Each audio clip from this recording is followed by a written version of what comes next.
యేసు ఈ మాట విని ఆశ్చర్యపడి వెంట వచ్చుచున్న వారిని చూచి, ఇజ్రాయేల్లో నెవనికైనను నేనింత విశ్వాసం ఉన్నట్టు చూడలేదని నిశ్చయముగా మీతో చెప్పుచున్నాను.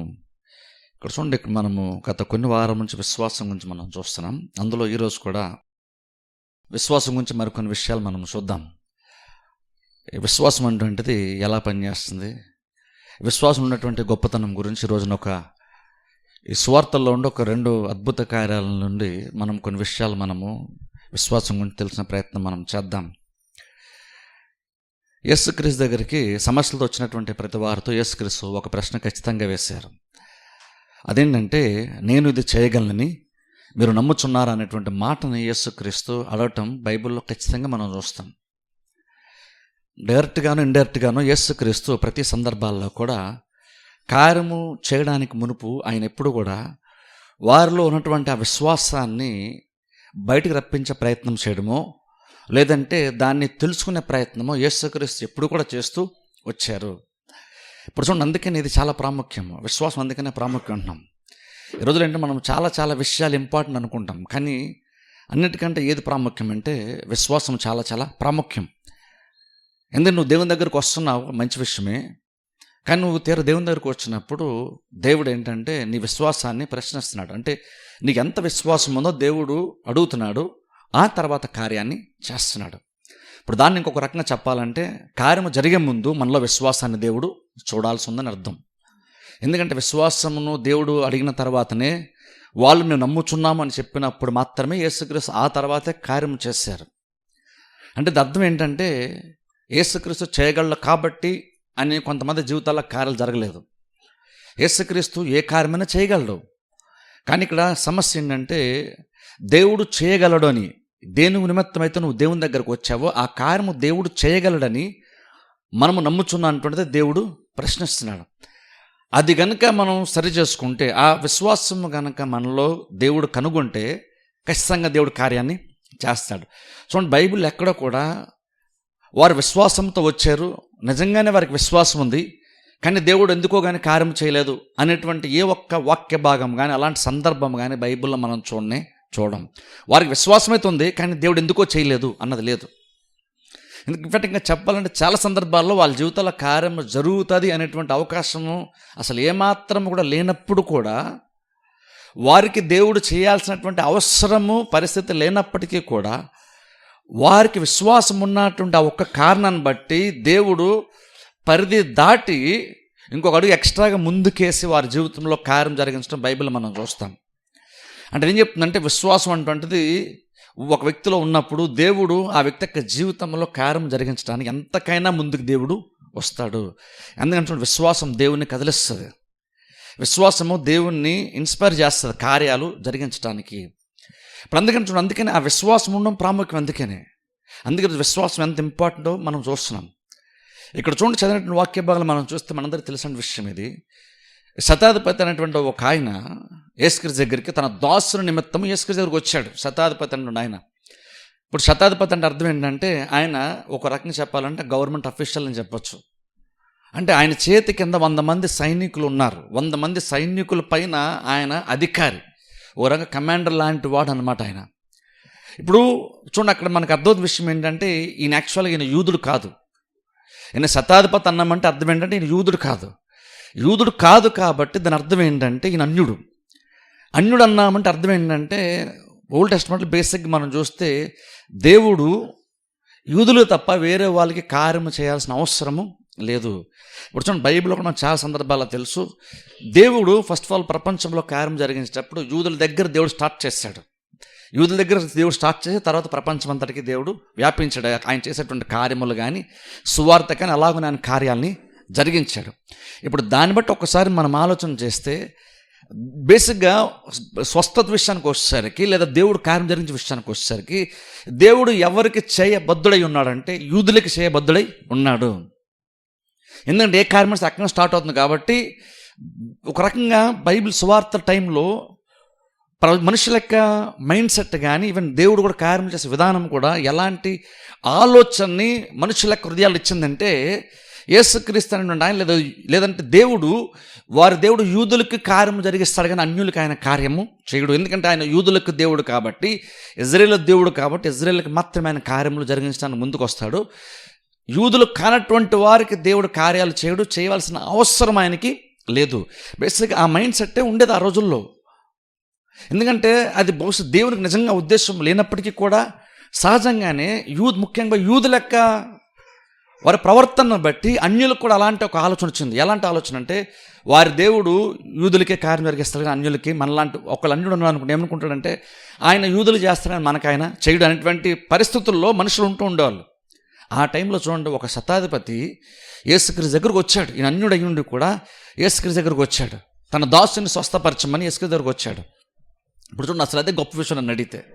ఎందుకంటే చాలా సందర్భాలు బైబిల్లో మనం చూస్తే ఒకసారి కనాను స్త్రీ తన కుమార్తె దెయ్యము పట్టే బాధపడుతున్నప్పుడు యేసుక్రీస్తు దగ్గరికి ఆమె వచ్చింది. కుమార్తెను బాగు చేయమని పాపం చాలా రిక్వెస్ట్గా యేసుక్రీస్తుని అడిగింది. కానీ ఆశ్చర్యం ఏంటి అక్కడ యేసుక్రీస్తు స్పందించలేదు. అసలు ఏమాత్రం ఫస్ట్ ఆఫ్ ఆల్ అసలు ఏం మాట్లాడలేదు. అయినా సరే మీకు అడుగుతుంది. అప్పుడు శిష్యులు అన్నారు, ప్రభువా పద్దాక అడుగుతుంది, నువ్వు ఎలాగో చేసే ఉద్దేశం నీకు లేనట్టుంది కాబట్టి అని పంపించేయచ్చు కదా అన్నారు. అప్పుడు యేసుక్రీస్తు ఆమె తిరిగి అన్నారు, పిల్లలు తీసి కుక్క పిల్లలకు వేయటం యుక్తము కాదు. బేసిక్గా మాట మీనింగ్ ఏంటంటే యేసుక్రీస్తు ఆమెను కుక్క అన్నారని కాదు. ఆ మాటకి అర్థం ఏంటంటే పిల్లలు తీసి కుక్క పిల్లలు వేయటం అంటే అర్థం ఏంటంటే పిల్లలు ఎవరు ఆ సందర్భంలో అంటే యూదులు దేవుని యొక్క పిల్లలు, యూదులు దేవుని యొక్క ప్రజలు. కాబట్టి అక్కడ పిల్లలు అన్నప్పుడు యూదుల గురించి క్రీస్తు మాట్లాడుతున్న విషయం యూదులకి తెలుసు. అలాగే ఆ వచ్చినటువంటి అన్యురాలుగా ఉన్నటువంటి కనాను స్త్రీకి కూడా తెలుసు. అందుకనే పిల్లలు తీసి కుక్క పిల్లలకు వేయటం యుక్తము కాదు అన్నప్పుడు నన్ను నువ్వు కుక్క అన్నావని ఆమె అనలేదు. ఆమె ఏమిటి తెలుసా, నిజమే ప్రభువా, అయినను యజమానుడి బల్ల మీద నుంచి పడేటువంటి రొట్టె ముక్కల కోసం కుక్క పిల్లలు ఆశపడతాయి కదా అంది. ఇక్కడ గమనించండి, యజమానుని బల్ల మీద యజమానుడితో పాటు యజమాని యొక్క పిల్లలు కూర్చొని భోజనం చేస్తున్నప్పుడు అక్కడ ఆ యజమానుడు ఎంత సమృద్ధిగా బల్ల మీద అక్కడ అన్ని సమకూర్చాడంటే వాళ్ళు తింటున్నప్పుడు భుజిస్తూ ఉన్నప్పుడు సమృద్ధిలో నుండి ఎంతో కొంత బల్ల మీద నుంచి కిందకి పడుతుంది. జస్ట్ నువ్వు నాకు అలాగను నాకు కొట్టిస్తే చాలు అన్నారు ఆమె కనాను స్త్రీ యేసుక్రీస్తు. అప్పుడు చూడండి, అక్కడ యేసుక్రీస్తు ఆమె యొక్క విశ్వాసాన్ని చూసి యేసుక్రీస్తు ఆశ్చర్యపడిన బైబిల్ మనం చూస్తాం. అంటే అక్కడ జరిగినటువంటి సంభాషణ ఏంటి, అక్కడ అర్థం ఏంటి, ఆత్మీయంగా చూసుకుంటే అర్థం ఏంటంటే నేను నా ప్రజల కోసం వచ్చాను. స్వస్థత అనేటువంటిది కానీ ఇంకే కార్యమైనా సరే అబ్రహాము నిబంధనను బట్టి యూదులు నా ప్రజలు, యూదులు నా పిల్లలు కాబట్టి నేను వాళ్ళకి కార్యం చేస్తాను. నేను వాళ్ళకి కార్యము చేయబద్ధుడనై ఉన్నాను. అది మాత్రమే కాదు కానీ వాళ్ళు నా నుండి కార్యాలు పొందుకునేటువంటి హక్కు వారికి ఉంది. పిల్లల రొట్టె అంటే అర్థం ఏంటంటే అది కనీసం హక్కు వాళ్ళకి. మన ఇంట్లో మన పిల్లలు మనకు పుట్టారంటే అర్థం ఏంటంటే కనీసం వారికంటూ కొన్ని హక్కులు మన ఇంట్లో వాళ్ళకి ఉంటాయి. అవి కనీసం మనం ఖచ్చితంగా తీర్చాల్సిన బాధ్యత కూడా మనకి ఉంటుంది. కనీసం కొన్ని హక్కులు ఉంటాయి, బేసిక్ నీడ్స్ ఉంటాయి, అవి తీర్చాల్సిన బాధ్యత ఖచ్చితంగా మనదే. అది పొందుకునే హక్కు కూడా వారికి ఉంది. అలాగనే దేవుని నుండి కార్యములు పొందుకునేటువంటి హక్కు కూడా ఆ రోజుల్లో ఎవరికి ఉంది అంటే యూదులు ఖచ్చితంగా ఉంది. దేవుడు కూడా అలాగే చూశాడు. యూదులు ఎవరైనా కనుక తన దగ్గరకు వచ్చినప్పుడు ఆయన ఎలా చూశాడంటే అది వారికి హక్కుగా ఉంది కాబట్టి వాళ్ళ హక్కుని యూజ్ చేసుకుంటూ వాళ్ళ నా దగ్గరికి వచ్చారు అనేది దేవుడు కూడా అలాగే చూసేవాడు. అలాగే యూదులు కూడా అలాగనే వచ్చేవాళ్ళు. ఇప్పుడు అక్కడ ఏం జరిగిందంటే కనాను స్త్రీ అన్యురాలైనప్పుడు కూడా ఆమె వచ్చి అలా మాట్లాడుతున్నప్పుడు ఆమెకున్నటువంటి విశ్వాసాన్ని చూసి యేసుక్రీస్తు ఆశ్చర్యపోయిన బైబిల్ మనం చూస్తున్నాం. అంటే అర్థం ఏంటి, అక్కడ వాళ్ళ సంభాషణ అర్థం విషయం ఏంటంటే ఆమె కూడా ఏం తెలుసు, నేను దేవుని దగ్గరికి వచ్చాను కార్యం నిమిత్తం యేసుక్రీస్తు దగ్గరికి వచ్చాను, కానీ పొందుకునే హక్కు యాక్చువల్ నాకైతే లేదు. నేను బయట దానిని కాబట్టి అడిగే హక్కు యాక్చువల్ నాకైతే లేదు. కాకపోతే నువ్వు నాకు నీ పిల్లలకి ఇచ్చేదే నాకు ఇవ్వద్దు, నీ పిల్లలకి ఇచ్చేదాన్ని సమానంగా నన్ను కూడా అలాగే ట్రీట్ చేసి నాకు కూడా అలాగే ఇవ్వని నేను అడగట్లేదు. కాకపోతే బల్ల మీద చిన్న పడతాయి కదా, అవి మాత్రము నువ్వు నాకు ఇస్తే చాలు అన్నప్పుడు యేసు స్పందిస్తున్నారు, అమ్మ నీ విశ్వాసము గొప్పదే. ఇప్పుడు చూడండి, అక్కడ గమనించండి, ఆ మాటలో విశ్వాసం ఉందన్న విషయము చివరిలో యేసుక్రీస్తు ఆ మాట అనే వరకు మనకు అర్థం కాలేదు. అప్పటి వరకు ఆమెకును యేసుక్రీస్తు మధ్యన సంభాషణ జరుగుతున్నప్పుడు మనకేమనిపిస్తుంది అంటే ఏదో ఈమె ఏదో పొందుకుందని వచ్చింది, ఆయన ఏంటో మాట్లాడుతున్నాడు, ఇద్దరి మధ్యన ఏంటో సంభాషణ జరుగుతుంది, ఒకళ్ళు కౌంటర్ వేసుకుంటున్నారేమో అనుకుంటాం. కానీ చివరికి అద్భుత విషయం ఏంటంటే ఆమె మాటలను బట్టి యేసుక్రీస్తుకి ఆమె విశ్వాసం ఉందన్న విషయం అర్థమైంది. అది మాత్రమే కానీ విశ్వాసం చాలా గొప్పదన్నారు యేసుక్రీస్తు. అది ఆశ్చర్యం.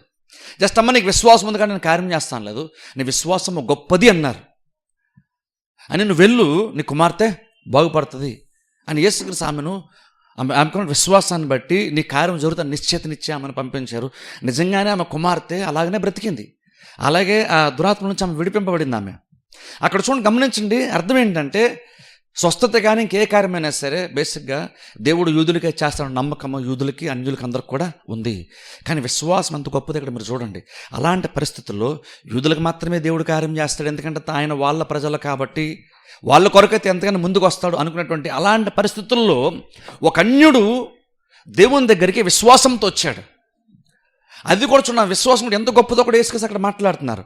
ఆయన వచ్చాడు, అన్యుడు వచ్చి ఆ శతాధిపతి వచ్చి ఏమంటున్నాడంటే, నా దాసుడు మిగిలి బాధపడుతున్నాడు, దయచేసి కొంచెం స్వస్థపరచమని అన్నప్పుడు ఇక్కడ ఆశ్చర్యంగా ఇంకో విషయం ఏంటంటే యేసుకి స్వయంగా అన్నారు, పద నేను ఇంటికి వస్తాను, నేను వచ్చి బాగు చేస్తాను అన్నారు.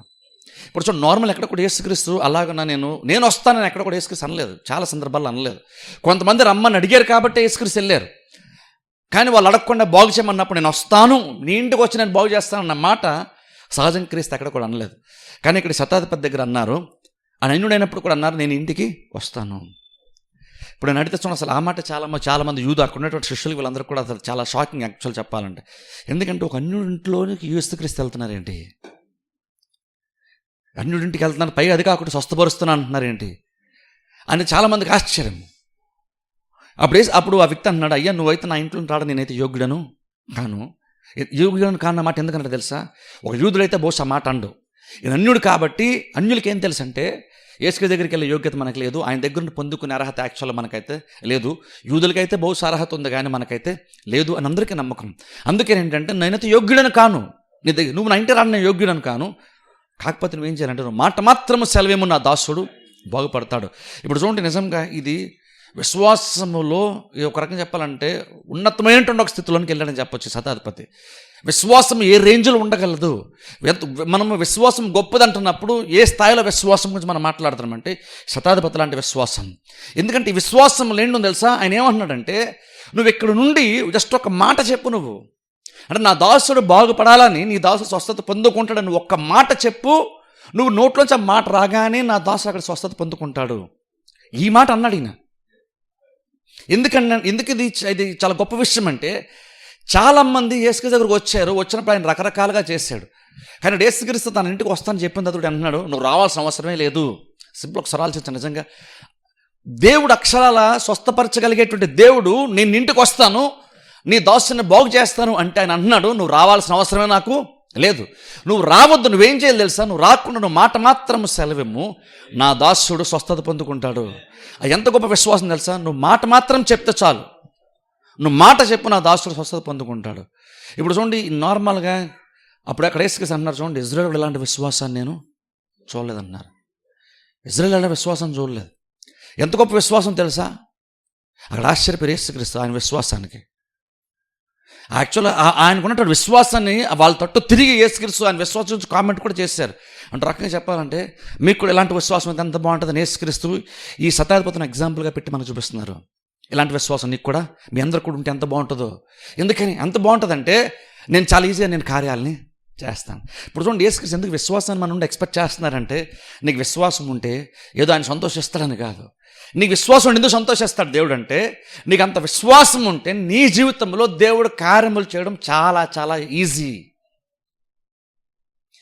ఆ రేంజ్లో విశ్వాసం కనుక ఉంటే దేవుడు కార్యం చేయడం చాలా చాలా ఈజీ. ఎందుకంటే అక్కడ నేను ఇంటికి వస్తానన్న మాట ఏం చెప్తుందంటే, అన్యుడైనా సరే పర్వాలేదు, విశ్వాసం కనుకున్నటువంటి వారికి నేను కార్యం చేయడం నేను రెడీ అన్న విషయాన్ని అక్కడ దేవుడు క్లియర్గా చెప్తున్నాడు.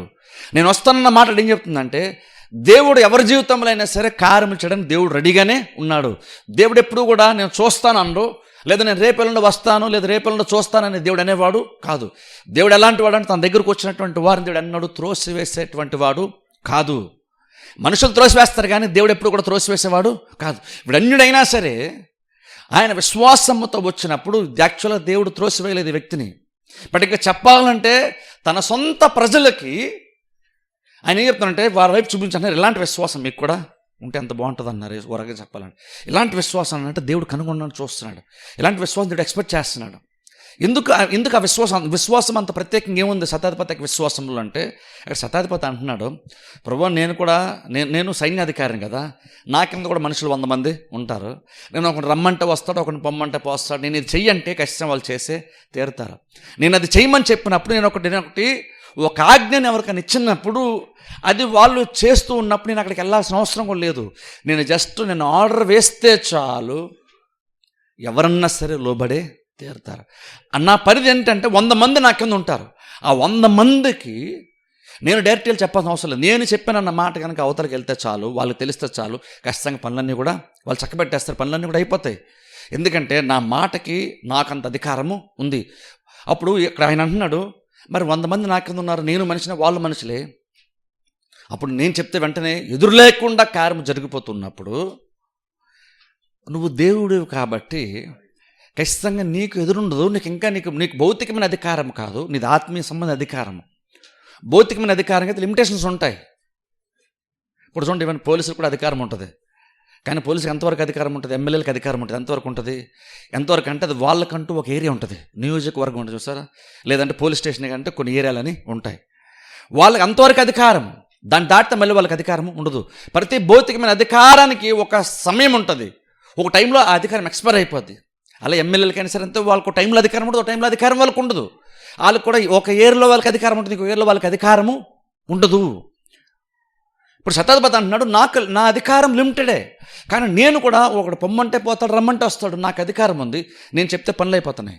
నేను చెప్తే ఎలాంటి పని అయినా అయిపోతున్నప్పుడు, నువ్వు చెప్పినప్పుడు కూడా ఎలాంటి పని అవుతుంది. ఎందుకంటే నేను మనిషిగా ఉండి నాకెంత అధికారం ఉన్నప్పుడు నీకు ఇంకా అధికారం ఎక్కువ ఉంటుంది. కాబట్టి నువ్వు నా ఇంటికే రావాల్సిన అవసరం లేదు. నువ్వు జస్ట్ ఏం చేయాలంటే, నువ్వు మాట మాత్రము సెలవేమో. ఇప్పుడు చూడండి, ఆ విశ్వాసం ఎంత గొప్పదంటే అంటున్నాడు, నీ నోటి నుంచి ఒక మాట వస్తే చాలు, నా దాసుడు బాగుపడిపోతాడు. నువ్వు ఇక్కడున్న ఒక మాట నువ్వు అంటే నా దాసుడు స్వస్థ పొందుకుంటాడు. అంటే ఒక రకంగా ఆయన ఏం ఎక్స్పెక్ట్ చేశారంటే, దేవుని నోటి ఒక్క మాట వస్తే చాలు, కార్యాలు జరిగిపోతాయి. ఆ శతాధిపతికి ఉన్న నమ్మకం అది. ఇప్పుడు చూడండి, ప్రాబ్లం ఏంటంటే ఈ రోజుల్లో మనకి ఆ నమ్మకం మనకి యాక్చువల్గా లేదు. ఈరోజు మనకి ఏంటంటే ఇంక వేరే ఏదేదో మన నమ్మకం వేరే దేని మీద ఉంది, కానీ దేవుడి యొక్క మాట మీద యాక్చువల్ మనకు నమ్మకము లేదు. అక్కడే ప్రాబ్లం వస్తుంది మనకి ఇంకేంటంటో స్వస్థత పొందుకోవడానికి, లేదా ఇంకా కార్యాలు జరగడానికి ఇంకేంటంటో జరగాలి. అలా జరిగితే స్వస్థ వస్తుంది అనుకున్నాం, అలా జరిగితే అప్పుడు కార్యాలు జరుగుతాయి అనుకున్నాం. కానీ దేవుని యొక్క మాట మీద చాలామంది నమ్మకం లేదు. కానీ నిజంగా దేవుని ఇంప్రెస్ చేసే కార్యం ఏంటి తెలుసా? దేవుని యొక్క వాక్యం అవుతుందో ఆ మాట ఉన్నదంటే వాక్యాన్ని నమ్మి దాని ప్రకారం దేవుడు చెప్పడానికి ఖచ్చితంగా కార్యం జరుగుతుందని మాటను బట్టి నమ్మకం ఉంచేటువంటి వారి యొక్క విశ్వాసం చాలా చాలా గొప్పదని క్రీస్తు పొగుడుతున్నారు. ఎందుకు నువ్వు చెప్తే కార్యము జరిగిపోద్ది. జస్ట్ నువ్వు మాట మాత్రం సెలవు దాసుడు స్వస్థ పొందుకుంటాడు. ఇప్పుడు చూడండి, అందుకని ఇక్కడ యేసుక్రీస్తు ఆయన విశ్వాసం గురించి చాలా ఎగ్జాంపుల్గా సెట్ చేసి చూపిస్తున్నారు, చాలా గొప్పగా పొగుడుతున్నారు. ఇప్పుడు చూడండి, ఇది కేవలం స్వస్థనే కాదు, ఏ కార్యమైనా సరే విశ్వాసం ద్వారా కార్యాలు జరుగుతాయి. ఇప్పుడు ఒకసారి ఆలోచించండి, నిజంగా ఒకసారి విశ్వాసాన్ని మనం ఎగ్జాంపుల్ తీసుకుందాం. ఈ రోజుల్లో ఇలాంటి విశ్వాసం గురించి విశ్వాసాలు ఆలోచిస్తాం.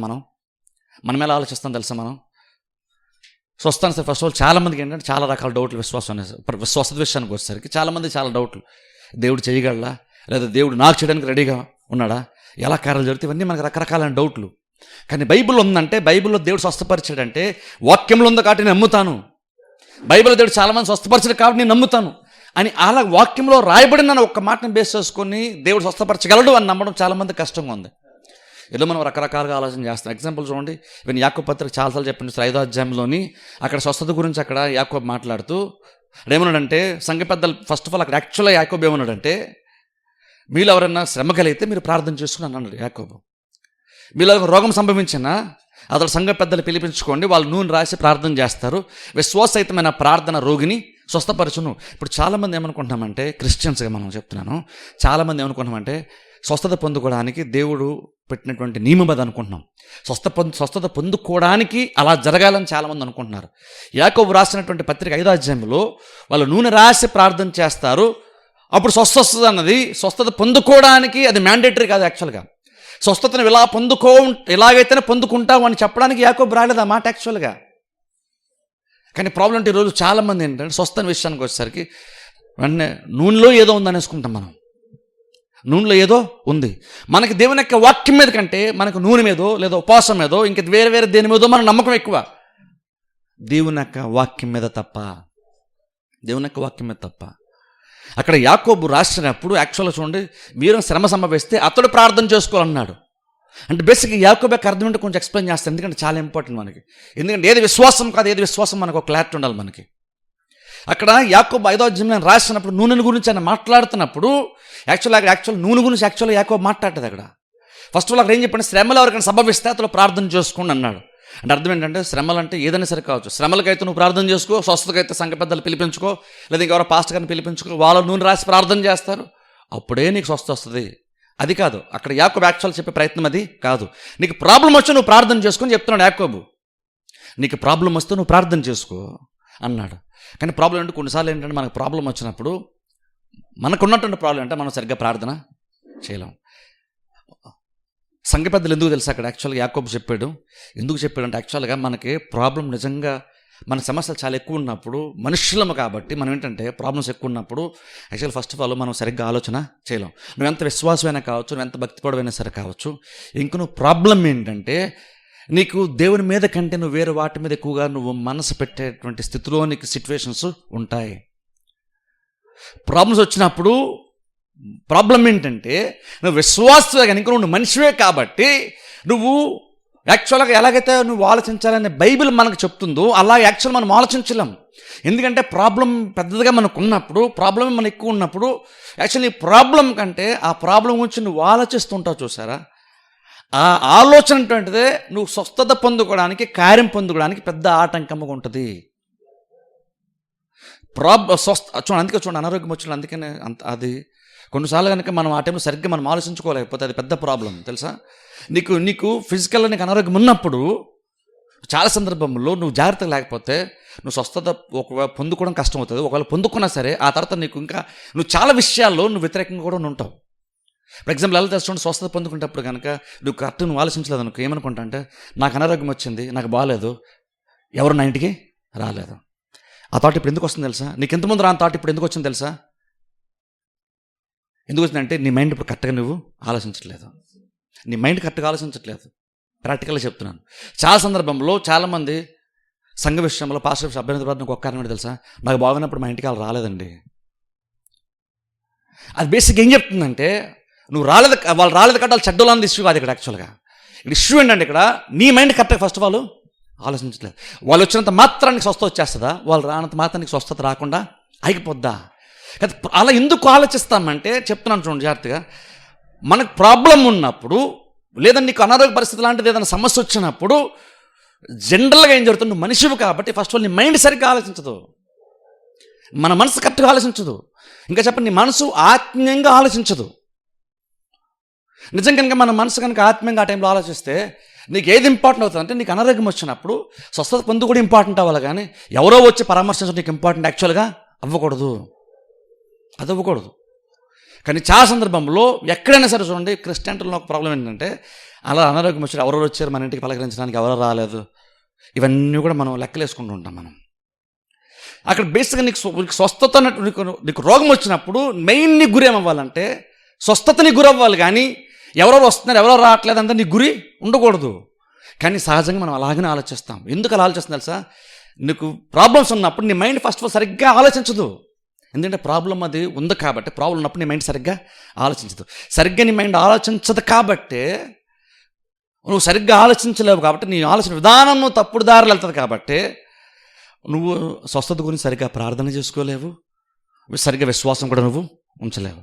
అందుకని అక్కడ అన్నాడు, సంఘ పెద్దలు ఎప్పుడో తెలుసా, నువ్వు ప్రార్థన చేసి నువ్వు సైలెంట్గా ఉంటావు, పాస్టర్ గారు వాళ్ళు సంఘ పెద్దలు వస్తారు, వాళ్ళు ప్రార్థన చేస్తారు, అది కాదు ఇక్కడ ఇష్యూ. నీకు ప్రాబ్లం వచ్చిన ఫస్ట్ ఆఫ్ ఆల్ నువ్వే ప్రార్థన చేసుకోమని బైబిల్లో యాకోబు చెప్పండి. ఎవరికైనా శ్రమ సంభవించినా అతడు ప్రార్థన చేసుకోవాలి. అది ప్రాబ్లం ఏంటంటే నువ్వు ప్రాబ్లమ్స్లో ఉన్నప్పుడు ఇందాక చెప్పినట్టు నీ మైండ్ సరిగ్గా ఆలోచించదు, కాబట్టి నువ్వు సరిగ్గా ప్రార్థన చేయలేవు. సరిగ్గా నీ విశ్వాసాన్ని నువ్వు ప్రార్థన ద్వారానో లేదా క్రియల ద్వారానో లేదా ఆలోచనల ద్వారానో నువ్వు కనపరచలేవు. కాబట్టి ఇంకో ఒకవేళ బహుశా నువ్వు ప్రార్థన చేసినా సరే నువ్వు కరెక్ట్గా ఆలోచించలేకపోతున్నావు, కాబట్టి నీ విశ్వాసం సరిగ్గా పనిచేయలేకపోతుంది. బహుశా విశ్వాసం సరిగ్గా పనిచేయట్లేదు కాబట్టి నువ్వు ప్రార్థన చేసిన బహుశా కార్యము జరగట్లేదు. అప్పుడు యాక్చువల్గా ఏం చేస్తావు అంటే నీకున్నటువంటి సమస్యను తీర్చడానికి సంఘ పెద్దలు వస్తున్నారు, నిన్ను స్వస్థపరచడానికి మాత్రమే సంఘ పెద్దలు రావట్లేదు. ఎందుకంటే సంఘ పెద్దలు అనుకున్నా, పాస్టర్ అనుకున్నా, ఎవరన్నా సరే ఎవరన్నా మనిషే. నువ్వు ప్రార్థన చేసేది అదే దేవునికి. సంఘ పెద్దలు చేసినా, వేరే విశ్వాస చేసినా, పాస్టర్ గారు చేసినా, నువ్వు ప్రార్థన చేసే దేవునికే ప్రార్థన చేయాలి. ఆ దేవుడే నువ్వు ప్రార్థన చేసిన స్వస్థత ఇవ్వాలి. ఎవరు ప్రార్థన చేసినా ఆ దేవుడే స్వస్థత ఇవ్వాలి, పంపించాలి. సో కాబట్టి ఇక్కడ మనం చూసుకున్నప్పుడు సంఘ పెద్దలు ఎందుకని యాకోబు అక్కడ మెన్షన్ చేశాడు అంటే, యాక్చువల్ సంఘ పెద్దలో వచ్చి ప్రార్థన చేయాలి, వాళ్ళే నూనె రాసి ప్రార్థన చేయాలని కాదు. మనము దాన్ని ఎక్కువ చేసి యాకోబు పత్రికలో నువ్వు సంఘ పెద్దలు వస్తారు, నూనె రాసి ప్రార్థన చేస్తా అన్నది అవసరానికి మించి ఎక్కువ హైలైట్ చేస్తుంది. దాన్ని అవసరానికి మించి ఎక్కువ ఇంపార్టెన్స్ ఇస్తాం మనం. యాక్చువల్గా అక్కడ ప్రాక్టికల్గా చూసుకుంటే యాకోబుకైతే అప్పుడు రాసినప్పుడు విశ్వాసాలకు ఆ టైంలో అర్థమైంది, ఇప్పుడు మనకు అర్థం కాలేదు. యాక్చువల్గా క్రిస్టియన్లో ఒక పెద్ద ప్రాబ్లం ఏంటో తెలుసా? సహజంగా మనం ఏంటంటే దేనికైతే యాక్చువల్గా దేవుడు అసలైన విషయం రాసి ఉంచాడో మనం దాన్ని పక్కన పెట్టేసి ఉట్టుటాట్లని అల్పమైన వాటికి ఎక్కువ ఇంపార్టెన్స్ ఇచ్చేస్తాం. ఇంపార్టెన్స్ ఇవ్వాల్సిన వాటికి తక్కువ ఇంపార్టెన్స్ మనం ఇస్తాం. అదే అక్కడ కూడా చాలామంది మేజర్గా యాకోబు రాసిన పత్రిక 5వ అధ్యాయం చాలామంది తప్పుగా అర్థం చేసుకుంటారు. అక్కడ యాకోబు ఏమన్నాడు, వాళ్ళు నూనె రాసి ప్రార్థన చేస్తారు అన్నాడు, కానీ మళ్ళీ ఏమన్నాడు, విశ్వాసరహితమైన ప్రార్థన రోగిని స్వస్థపరుచున్నాం. అక్కడ విశ్వాసరహితమైన ప్రార్థన అన్నప్పుడు మనం నూనె పట్టుకున్నాం, కానీ విశ్వాసాన్ని మనం పట్టుకోవట్లేదు. మనం నూనె గురించి ఆలోచించలేదు, విశ్వాసం గురించి ఆలోచించలేదు. మనప్పుడు యాకోబు యాక్చువల్ నూనె కోసం ఎందుకు మాట్లాడుతున్నాడు అంటే, ఇవన్నీ అక్కడ కూడా చెప్తున్నాను చూడండి, నూనె రాయడానికి నూనె రాయరు. నూనె రాయడం అన్నది వేరే దాన్ని సూచిస్తుంది. కనీసం ఒకళ్ళు నువ్వు నూనె రాసుకున్నా తప్పేమీ లేదు. నేను ఇప్పుడు చూడు, నూనె రాయడం తప్పు నేను ఎక్కడ చెప్పట్లేదు. కాబట్టి నువ్వు నూనె రాసినప్పుడు నూనె రాయడమే చూసావు, కానీ యాక్చువల్ నూనె ఎందుకు రాస్తున్నారో కూడా కనీసం అర్థం చేసుకోవట్లేదు చాలామంది. ఎందుకంటే విశ్వాసంలో ప్రాబ్లం, ఎందుకంటే ఎవరు దాని గురించి ఎవరు పెద్దగా చెప్పరు కాబట్టి. నూనె రాస్తున్నాం కరెక్ట్, కానీ నూనె ఎందుకు రాయాలి, నూనె ఎందుకు రాస్తామో చాలామంది చెప్పరు. అందుకే చాలామంది తెలియదు. నూనె రాసుకుంటే కార్యం జరిగిపోద్దాం అనుకుంటున్నారు. నూనె రాసుకుంటే కార్యం జరగదు. నూనె రాయడంలో వేరొక ఆత్మ సంబంధించిన అర్థం ఒకటి ఉంది, దాన్ని తెలుసుకోవాలి ఫస్ట్ ఆఫ్ ఆల్. అక్కడ ఇంతకు మీనింగ్ ఏంటి? నూనె రాయటం అనేటువంటిది బైబిల్లో అభిషేకానికి గుర్తు. జాగ్రత్తగా చెప్తున్నాను, నూనె రాయటం అనేటువంటిది బైబిల్లో అభిషేకానికి గుర్తు.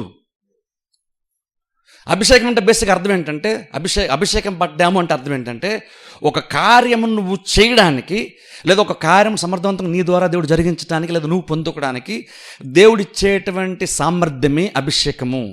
ఈ పని చేయడానికి దేవుడు నన్ను అభిషేకించాడు అంటే అర్థం ఏంటంటే, ఎక్కువ నుండి దేవుడు నీకు ఆ పని చేయడానికి అవసరమైన సామర్థ్యాన్ని ఎక్కువ నుండి నీలో పనిచేస్తుంది.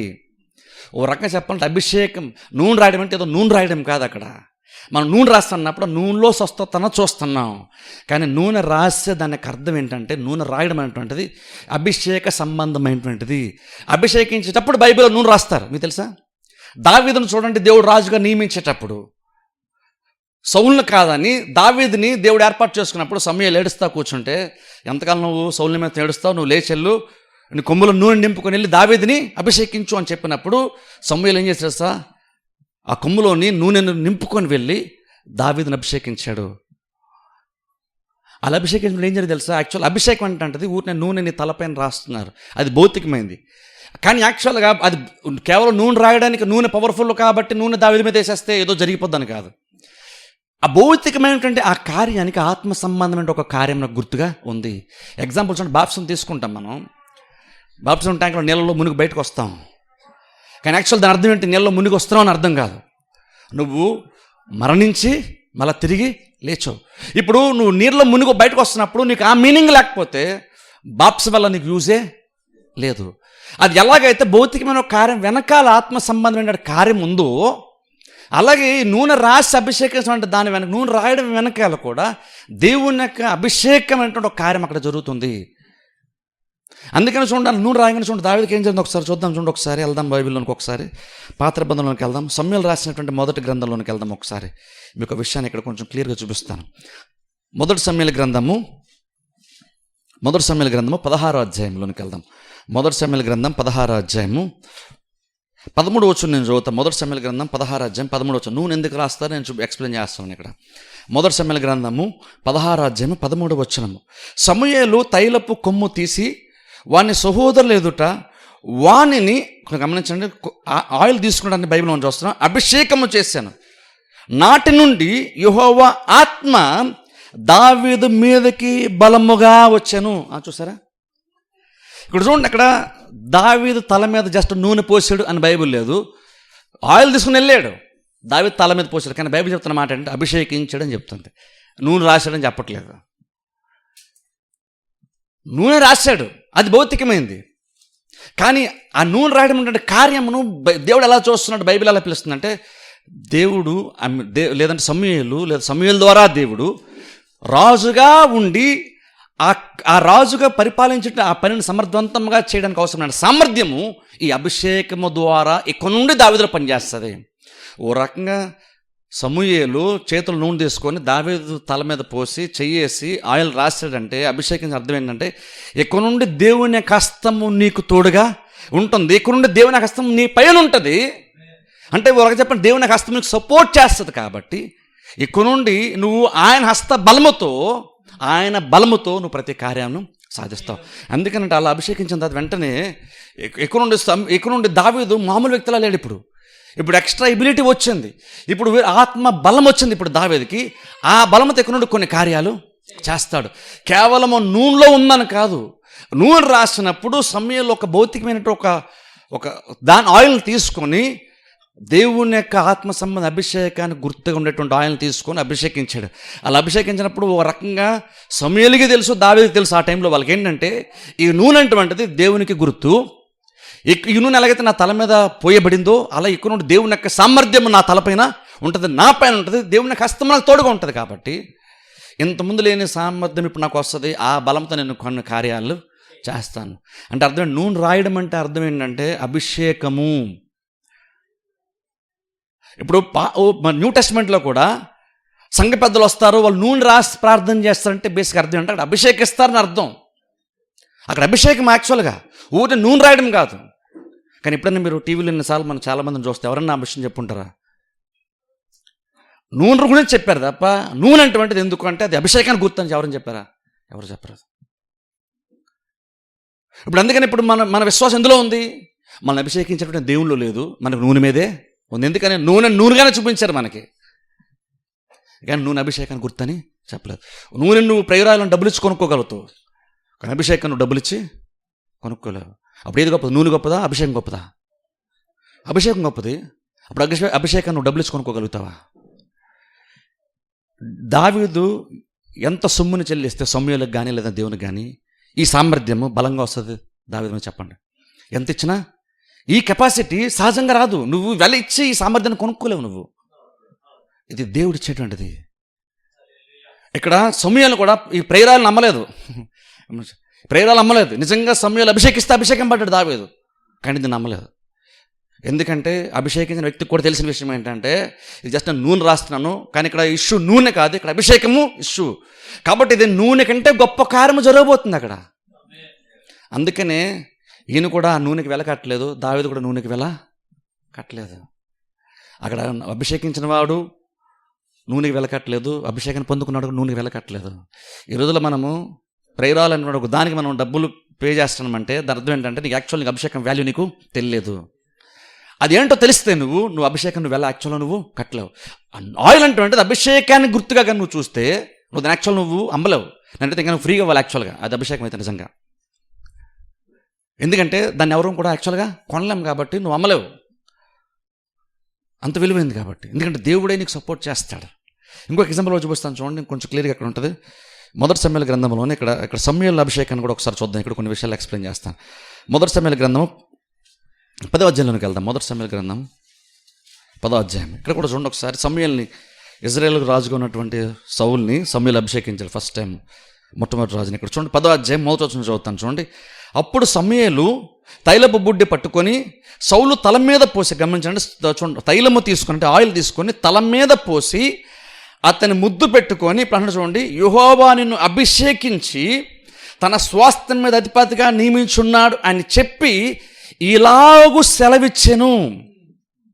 గమనించండి, ఇక్కడ యాక్చువల్గా జస్ట్ ఊరినే సమూయేలు సౌలు మీద ఆయిల్ పోసి వెళ్ళిపోలేదు. ఆయిల్ పోసిన తర్వాత కొన్ని విషయాలు సౌలుకి చెప్పాడు సమూయేలు. గమనించింది, చాలా ఇంపార్టెంట్. ఇక్కడ ఆయిల్ పోసి వెళ్ళిపోలేదు, ఎందుకంటే ఆయిల్ కూడా ఇంపార్టెంట్ కాదు. అలా ఆయిల్ పోసినప్పుడు ఫస్ట్ టైం ఇక్కడ రాజుగా అభిషేకం పడుతున్నాడు కాబట్టి, ఇజ్రాయెల్ ప్రజల మొట్టమొదటి రాజు ఈయనే కాబట్టి, సమూయేలు అభిషేకించిన మొట్టమొదటి వ్యక్తి సౌలే కాబట్టి, అభిషేకం వెనకాల ఏముంటుందో ఇక్కడ కొన్ని విషయాలు సమూయేలు సౌలుకి చెప్తూ ఉన్నాడు. అంటే ఇప్పుడు అభిషేకించాను, నేను నూనె తీసుకొచ్చి నేను తల మీద పోసాను సౌలు, కానీ యాక్చువల్ దాని మీనింగ్ ఏంటో తెలుసా? ఇక నుండి నువ్వు రాజుగా దేవుడిని ఏర్పాటు చేసుకున్నాడు. ఇక నుండి నువ్వు మామూలు వ్యక్తివి కాదు.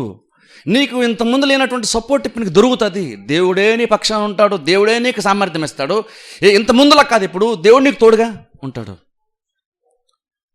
అని ఇక్కడ అభిషేకించి కొన్ని విషయాలు ఇక్కడ చెప్తాడు. ఏంటి యాక్చువల్ సందర్భం ఒకసారి ఎక్స్ప్లెయిన్ చేస్తాను చూడండి. యాక్చువల్ సౌలు ఎందుకు వస్తున్నాడంటే, సమూయేలు దగ్గరికి ఎందుకు వచ్చాడంటే, యాక్చువల్గా గాడిదలు తప్పిపోయింది, వాళ్ళ తండ్రికి గాడిదలు తప్పిపోతే వెతుక్కుంటూ వస్తున్నాడు. వస్తుంటే ఎవరు ఏం చెప్పారంటే, ప్రవక్త అనేటువంటి ఒక ప్రవక్త ఉన్నాడు సమూయేలు అని, ఆయన నువ్వు ఆయన దగ్గరికి వెళ్ళి నీ గాడిద ఎక్కడ తప్పిపోయిన అడ్రస్ చెప్తాడు, నీ గాడిదలు నీకు దొరికేస్తాయి అనుకున్నప్పుడు పాపం తన కోసం గాడిద కోసం వెళ్తానేమో అనుకున్నాడు. కానీ యాక్చువల్ దాని వెనకాల దేవుని యొక్క నడిపింపు యాక్చువల్గా ఉంది. ఇక్కడ సౌలేమో నేను గాడిదలు మళ్ళీ పోగొట్టిన గాడిదలు తిరిగి సంపాదించుకు వెళ్తున్నాను, పశువులు సంపాదించుకు వెళ్తున్నాను అనుకుంటున్నాడు. కానీ అంతకంటే బలమైనటువంటి గొప్ప ఉద్దేశంతో దేవుడు సౌల్ని నడిపించాడు. అలా నడిపించిన తర్వాత అక్కడ దేవుడు అభిషేకించాడు. ఇప్పుడు చూడండి, అక్కడ జస్ట్ అభిషేకించి అక్కడితో ఆపేలేదు.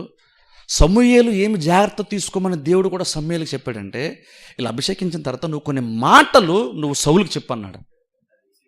ఇప్పుడు చూడండి, జస్ట్ అభిషేకించాయి, ఆ నూనె మొత్తం సెట్ చేస్తుంది అనలేదు. అభిషేకించిన తర్వాత నువ్వు కొన్ని విషయాలు చెప్పు సౌలుకి. ఎక్కడో నువ్వు సాధారణ వ్యక్తివి కాదని కొన్ని విషయాలు చెప్పి అక్కడ కన్ఫర్మేషన్ ఇస్తాడు. నువ్వు వెళ్తున్న పలానా చోటుకి వెళ్ళినప్పుడు ఇద్దరు వ్యక్తులు నీకు ఎదురవుతారు, ఇలా కొన్ని విషయాలు అక్కడ సౌలు నీకు ఇలా జరుగుతుంది అక్కడ సమూయేలు చెప్తాడు. అంటే అర్థం ఏంటి తెలుసు, ఇక్కడ నూనె రాసినప్పుడు ఊరిని గుడ్డిగా నూనె రాయడం కాదు. నూనె రాసినప్పుడు యాక్చువల్గా ఏం చేస్తామంటే ఆ వ్యక్తికి కొన్ని విషయాలు మనము అర్థమయ్యేటట్టుగా చెప్పాలి. యాకోబు సంఘ పెద్దలు వస్తారు, నూనె రాసి ప్రార్థన చేసి ఎందుకు చెప్పాడంటే, బహుశా నీకు ప్రాబ్లం ఉన్నప్పుడు సరిగ్గా ఆలోచించలేవు కాబట్టి సంఘ పెద్దలు వచ్చి ఏం చేస్తాను, ఫస్ట్ ఆఫ్ ఆల్ నూనె రాస్తున్నారు. కానీ నూనె రాసినప్పుడు నీకు యాక్చువల్ ఏం చెప్తున్నారంటే, ఆ నూనె యొక్క మీనింగ్ అంటే వాళ్ళు చెప్తున్నారు, అభిషేకం యొక్క అర్థం ఏంటో వాళ్ళు చెప్తున్నారు. అంటే ఇప్పుడు రోగంతో వచ్చినప్పుడు నూనె రాసిన సంఘ పెద్దలు ఏం చెప్తారంటే, ఇది దేవుని యొక్క శక్తికి, దేవుని యొక్క సామర్థ్యానికి, దేవుని యొక్క తోడ్పాటుకి ఇది గుర్తు. కాబట్టి నువ్వు జస్ట్ దీన్ని క్యాజువల్గా తీసుకోవద్దు. దేవుడు నీకు తోడుకున్నాడు, నీకు సహాయం చేస్తాడు, దేవుడు నిన్ను లేపుతాడు, నిన్ను బలహీనతలో నిన్ను బలపరుస్తాడు. దేవుడు పరిశుద్ధాత్మ దేవుని యొక్క కార్యం నాకు ఈ నూనె అటువంటిది ఒక గుర్తు. నువ్వు అభిషేకమైన వ్యక్తివి, నువ్వు దేవుని యొక్క బిడ్డవి అని నూనె రాసిన తర్వాత సంఘ పెద్దలు యాక్చువల్ అక్కడ మన బైబిల్ యాకో మెన్షన్ చేయలేదు, కానీ అక్కడ యాక్చువల్ ఏం జరుగుతుందంటే సంఘ పెద్దలు వచ్చినప్పుడు వాళ్ళకి యాక్చువల్ కొన్ని విషయాలు చెప్తారు. సంఘ పెద్దలు కొన్ని విషయాలు బోధిస్తారు. ఎందుకని? కొన్ని విషయాలు బోధింపడినప్పుడు ఆయన మనసులో ఏవైతే అపోహలు ఉన్నాయో, ఏవైతే బ్రహ్మలో ఊహించుకొని బ్రతుకుతున్నాడో, వీళ్ళు కొన్ని విషయాలు మాట్లాడినప్పుడు అవన్నీ కూడా తొలగిపోతాయి. తొలగిపోయినప్పుడు మైండ్ సరిగ్గా ఆలోచిస్తుంది. మైండ్ సరిగ్గా ఆలోచించినప్పుడు విశ్వాసం సరిగ్గా పనిచేస్తుంది. విశ్వాసం సరిగ్గా పనిచేసినప్పుడు నీకు స్వస్థత వస్తుంది. అంటే గుడ్డిగా ఏదో నూనె ఊరిని రాసేస్తే నూనె మొత్తం చేసేస్తుందని కాదు. అందుకు మనము నూనె రాయం. నూనె ఎందుకు కాదు. సంఘ పెద్దలు ఎందుకు వస్తుంటే ఊరిని వాళ్ళు వచ్చి నూనె రాయడానికే వాళ్ళు వస్తున్నారని కాదు. వాళ్ళు ఎందుకు వస్తుందంటే వాళ్ళు కొన్ని విషయాలు మాట్లాడడానికి వస్తారు. ఎందుకు వెళ్ళమని చెప్పాడు అక్కడ? కొన్ని విషయాలు వాళ్ళు మాట్లాడి నీకు క్లారిటీ ఇస్తారు. ఎందుకంటే నీకు సరిగ్గా నువ్వు ఆలోచించలేకపోతున్నావు కాబట్టి నీకు క్లారిటీ అనుకుని వాళ్ళు వచ్చి సంఘ పెద్దలు కొన్ని విషయాలు నీకు చెప్తారు, వాళ్ళు ఎక్స్ప్లెయిన్ చేస్తారు, అది నీ ప్రత్యేకతని చెప్తారు, దేవుడు అంత గొప్పవాడు చెప్తారు. నువ్వు సరిగ్గా నమ్మలేకపోతున్నావు కాబట్టి నువ్వు నమ్మడానికి కొన్ని విషయాలు నీకు వాళ్ళు బోధిస్తారు. వినటం వల్ల విశ్వాసం కలుగుతుంది, నువ్వు వింటావు. అప్పుడు నీకు స్వస్థత రావడానికి ఎటువంటి ఆటంకాలు నీ మైండ్లో ఉండవు. అప్పుడు నీకు స్వస్థత ఈజీగా వస్తుంది. అందుకు వాళ్ళు వస్తారు. వాళ్ళు చూడ రకంగా ఏం చేస్తారంటే అభిషేకించినప్పుడు మళ్ళా ఆత్మీయంగా వారు ఏం కొన్ని వెనక్కి వెళ్ళి కొన్ని విషయాలు ఎక్స్ప్లెయిన్ చేస్తున్నారు. ఆ రోగికి, ఆ రోగముతో సమస్యలతో ఉన్నటువంటి విశ్వాసకి కొన్ని ఎక్స్ప్లెయిన్ చేస్తున్నారు. దేవుడు ఎలా పనిచేస్తాడు, ఎలా కార్యం జరిగిస్తాడు అని ధైర్యం నింపే ప్రయత్నం చేస్తున్నారు, విశ్వాసాన్ని బలపరిచే ప్రయత్నం చేస్తున్నారు. అప్పుడు ఆయన మైండ్ కరెక్ట్గా ఆలోచించినప్పుడు, హృదయం కరెక్ట్గా ఆలోచించి మైండ్ సెట్ అయినప్పుడు విశ్వాసం సరిగ్గా పనిచేస్తుంది. విశ్వాసం సరిగ్గా పనిచేసినప్పుడు దేవుని యొక్క కార్యము జరుగుతుంది. నూనె రాయటంలో ఇంత మీనింగ్ ఉంది. కాకపోతే మనం ఎవరు కూడా నూనె అటువంటిది ఏంటంటే నూనె రాసి వచ్చేస్తుంది అనుకుంటున్నాం. ఉట్టిగా నూనె రాయడం కాదు. అలా నూనె రాసిన యాక్చువల్ కొన్ని విషయాలు వాళ్ళకి ఎక్స్ప్లెయిన్ చేస్తారు. ఇప్పుడు కూడా ఒకవేళ సపోజ్ మనం కనుక ఒకవేళ నూనె రాసి ప్రార్థన చేసుకున్నాను కూడా, ఒకవేళ ఎవరిని అడిగినా చేస్తాం, ప్రాబ్లం ఏమీ లేదు. కానీ ఆ నూనె రాసినప్పుడు యాక్చువల్ ఏం చెప్తున్నామంటే, ఇప్పుడు యాక్చువల్ న్యూ టెస్ట్మెంట్ ప్రకారం మనం చూసుకుంటే ఏంటంటే నూనె రాస్తాం కానీ కొన్ని విషయాలు చెప్తాం. ఏంటి? ఆయన పొందిన దెబ్బల చేత మనకి స్వస్థత, ఆయన మన రోగ నిమిత్తం కూడా ఆయన బలయ్యాడు. ఇవన్నీ చెప్తుంటే యాక్చువల్ ఏం చేస్తున్నాం, నీ మైండ్ని కొంచెం నువ్వు సరిగ్గా ఆలోచించినట్లుగా నీకు క్లారిటీ ఇస్తున్నాం. నువ్వు ఎలాగ ఆలోచించాలి, నువ్వు దేని మీద మనసు పెట్టాలో నీకు చెప్తున్నాం. ఎందుకంటే రోగం వచ్చినప్పుడు నువ్వు రోగం మీద తప్ప నువ్వు వేరే దాని మీద మైండ్ పెట్టలేకపోతున్నావు. కాబట్టి ఆత్మీయంగా కొంతమంది పెద్దలు వచ్చినప్పుడు వాళ్ళు ఏం చేస్తారంటే కొన్ని విషయాలు బోధిస్తారు. అలా బోధించి అప్పుడు దేవుని యొక్క కార్యం సాదృశ్యంగా వాళ్ళు నూనె రాసి ప్రార్థన చేస్తారు. అప్పుడు నువ్వు కరెక్ట్గా ఆలోచించే కాబట్టి నీకు స్వస్థత వస్తుంది. అందుకు సంఘ పెద్దలు పిలిపించుకోమని బైబిల్లో యాకోబు చెప్పాడు. ఊరి సంఘ పెద్దలు వస్తారు, నేను పరామర్శిస్తారు, నీకు యాపిల్లో బ్రెడ్ తీసుకొస్తారు. అందుకు కాదు, వీళ్ళు ఎందుకు వస్తారంటే కొన్ని విషయాలు చెప్పడానికి వస్తారు. అంటే అర్థం ఏంటంటే నీకు రోగంతో వచ్చినప్పుడు కొంతమంది వచ్చినప్పుడు కొన్ని విషయాలు చెప్తున్నాడు. యాక్చువల్ ఏంటంటే నువ్వు ఆత్మీయ కొన్ని విషయాలు విని నేను తెలుసుకోవాలని అర్థం, జస్ట్ పరామర్శించడానికి కాదు. హాస్పిటల్ బిల్ ఎంత అయింది, ఏ టాబ్లెట్స్ ఇచ్చారు, ఏం వాడుతున్నారు, ఏ డాక్టర్లు ఏం తినమన్నారు, ఏం తినద్దు అన్నారు, ఇదంతా చాలా అల్పమైనటువంటి విషయము. ఏది నిజమైన విషయం తెలుసా? వచ్చినప్పుడు నువ్వు సరిగ్గా ఆలోచించలేకపోతున్నావు కాబట్టి నీకు స్వస్థత బహుశా రావట్లేదు. అప్పుడు వాళ్ళు వచ్చినప్పుడు నూనె రాసి వాళ్ళు ఏం చేస్తారంటే కొన్ని విషయాలు నీకు అర్థమయ్యేటట్టు కొన్ని విషయాలు చెప్తున్నారు, నీతో మాట్లాడుతున్నారు, నీకు ఎక్స్ప్లెయిన్ చేస్తున్నారు. అప్పుడు నీకు అర్థం, నువ్వు సరిగ్గా చూడగలుగుతున్నావు. నీకు ఆత్మీయంగా అయితే నీ మనసులో మేఘాలు కమ్ముకున్నాయో అవన్నిటి నుండి నువ్వు తొలగింపబడుతున్నాయి. నీకు ఒక క్లారిటీ వచ్చింది, నీకు క్లారిటీ వచ్చింది, స్పష్టం వచ్చింది కాబట్టి ఇప్పుడు విశ్వాసం పనిచేస్తుంది. విశ్వాసం పనిచేస్తుంది కాబట్టి స్వస్థత వచ్చింది. నూనె వేసారు కాబట్టి స్వస్థత వచ్చిందని కాదు, నూనె రాసారు స్వస్థత కాదు. నూనె రాసినప్పుడు అభిషేకానికి గుర్తు. అభిషేకం అంటే దేవుని యొక్క కార్యానికి గుర్తు, పరిశుధాత్మ కార్యానికి గుర్తు. కాబట్టి వాళ్ళు రాసినప్పుడు దేవుని గురించి కొన్ని ఎక్స్ప్లెయిన్ చేస్తారు, దేవుడు ఎలా పని చేస్తారు ఎక్స్ప్లెయిన్ చేస్తున్నారు. ఎప్పుడు నువ్వు మరలా అంటే వాళ్ళు ఫ్రెష్గా నీ మైండ్లో కొంత ఒక రకంగా నువ్వు ప్రసంగానే విన్నావు, అప్పుడు నీకు విశ్వాసాలు బలపడ్డావు, పురుకల్పబడ్డావు. ఆ విశ్వాసం బట్టి కార్యము జరుగుతుంది. నూనె రాయడం వెనకాల ఎంత అర్థం ఉంది యాక్చువల్గా. కాకపోతే చాలామంది ఏంటంటే అది అనుకోరు, జస్ట్ ప్రేయర్ ఆయిల్ అని అంటారు. నేను చెప్పిన చూసారా, యాక్చువల్గా ప్రేయర్ ఆయిల్ కాదు, ప్రేయర్ యాక్చువల్గా మనకు అవసరం. బట్ ఇంకా చెప్పండి, ఒట్టిగా నీకేమీ చెప్పండి ఊరిలో నూనె రాసిన వేస్ట్ తెలుసా? ఎందుకంటే బుర్రలో కొత్తగా ఏమి ఎక్కనప్పుడు, నీకు బుర్రలోకి ఏ వాక్యం లేనప్పుడు, వరంగా చెప్పాలంటే నీ బుర్ర ఖాళీగా ఉన్నప్పుడు నూనె రాయడం వల్ల కూడా ఉపయోగం ఏమీ ఉండదు. ఇందులో ఏదో ఒక వాక్యం ఉంటే అప్పుడు దాన్ని బట్టి నూనె రాస్తే అప్పుడు బహుశా నువ్వు కరెక్ట్గా ఆలోచిస్తున్నావు కాబట్టి కొంచెం సరిగ్గా నువ్వు ఆలోచిస్తావు, పని చేస్తావు, అప్పుడు స్వస్థత నీకు జీవితంలోనికి వస్తుంది. అందుకని నూనె రాస్తాం, కానీ స్వస్థత పొందుకోవాలంటే నూనె రాయాలనేమి కాదు. బట్ ఇంకా చెప్పాలి, నూనె రాయడం అంటే ఒక రకంగా చెప్పాలంటే అదంతా విశ్వాసపు స్థితి కాదు. యాక్చువల్గా అది విశ్వాస లెక్క స్థితి కాదు. యాక్చువల్గా అది ఒక బలహీనమైన ఒక స్థితి. ఎందుకంటే నువ్వు భౌతికంగా ఏదో చూడలేకపోతే నువ్వు ఏదో నమ్మలేకపోతున్నావు. దేవుడు పని చేస్తున్నాడంటే ఆయన నీ కొరకు ఆయన గాయాలు పొందాడు, నీకు స్వస్థడానికి ఆయన నోటి మాట చెప్పినప్పుడు నీ బుర్ర సరిగ్గా ఆలోచించలేదు కాబట్టి, నీ మైండ్ సరిగ్గా ఆలోచించట్లేదు కాబట్టి నీకు అది అర్థం కావట్లేదు. అప్పుడు కొంత ఏం చేస్తాను, భౌతికం ఏంటంటే కొన్ని వస్తువులను యూజ్ చేసుకొని నీకు అర్థమయ్యేటట్లుగా చెప్తున్నారు. ఇందుకు నూనె రాసిన చూసావా, ఇలాగే దేవుని కష్టం నీకు తోడుగా ఉంటుంది, ఇలాగే దేవుడిని అభిషేకిస్తాడు, దేవుడు నీ జీవితంలో పనిచేస్తాడు. ఇవన్నీ చెప్పి నూనె రాసి అభిషేకిస్తున్నారు. అప్పుడు వ్యక్తి ఏంటంటే నూనెని చూడట్లేదు, దేవుని యొక్క కార్యాన్ని జ్ఞాపకం చేసుకుంటున్నాడు. దాన్ని బట్టి స్వస్థత వస్తుంది. అంటే వద్దంటే ఊరినే క్యాజువల్ వరుసగా లైన్గా 10 మంది వస్తే 10 మంది తల మీద నూనె రాసేసి పంపించడం కాదు. అది కాదు. ఇక్కడ యాక్చువల్ ఇంత ఎక్స్ప్లెయిన్ చేయాల్సినటువంటి పరిస్థితి ఉంది. అది ఎక్స్ప్లెయిన్ చేస్తూ నూనె రాస్తే అప్పుడు నూనె పని చేస్తుంది. అంతేగాని ఊరినే గుడ్డిగా ఏదో నూనె రాసేస్తే స్వస్థ వచ్చేస్తుందని కాదు. నూనె మీద విశ్వాసం కాదు. దేవుడు నేను నూనె ఇస్తున్నాను, నూనె మీద నీకు విశ్వాసం ఉందని అడగట్లేదు. వీళ్ళు నూనె రాసి ఇప్పుడు చూడండి, ఇక్కడ సమయాలు కూడా సౌలుకు నూనె రాసి అభిషేకించిన, దావీదుకు నూనె రాసి అభిషేకించిన, నూనె పెద్ద ఇష్యూని చేయలేదు ఇక్కడ వీళ్ళు. గమనించండి, అది నూనె పెద్ద పవిత్రమైంది అన్నట్లుగా, నూనెని మనం గౌరవించాలన్నట్లుగా అలా నూనె అసలు ఇష్యూ చేయలేదు వాళ్ళు. మనం ఇప్పుడు నూనె పెద్ద ఇష్యూ చేస్తాం. మనం ఇప్పుడు ప్రాబ్లం ఎందుకు నూనె గురించి ఎక్కువ చెప్తున్నాను నేను. మనం ఏంటంటే ఇప్పుడు విశ్వాసం అందరం మనం ఏంటంటే దేవుని మరుగుపరిచేసి దేవుని కంటే ఎక్కువగా మనం నూనెని గణపరిచేస్తున్నాం, నూనెకి ఎక్కువ గౌరవాన్ని ఇచ్చేస్తున్నాం, నూనెకి ఎక్కువ ఇంపార్టెన్స్ ఇస్తాం, నూనె వైపు ఎక్కువ చూస్తున్నాం మనం, దేవుని వైపు కాకుండా.